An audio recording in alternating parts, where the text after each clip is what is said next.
Sa labanan ng Yultong noong Abril 1951 sa Korea, ipinakita ng 1,000 sundalong Pilipino ang kanilang tapang at kahusayan sa larangan ng digmaan.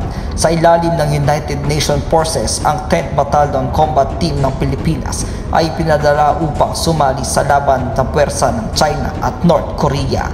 Sa kabila ng matinding hamon at peligro, nagpakita ang mga Pilipino ng kagitingan at dedikasyon sa pagtatanggol ng kalayaan at kasarinlan.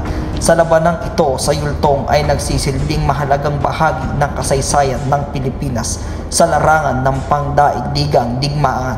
Sa pamamagitan ng matitinding laban at sakripisyo, ipinakita ng mga sundalong Pilipino ang kanilang husay at katapatan sa paglilingkod sa bayan at sa buong mundo.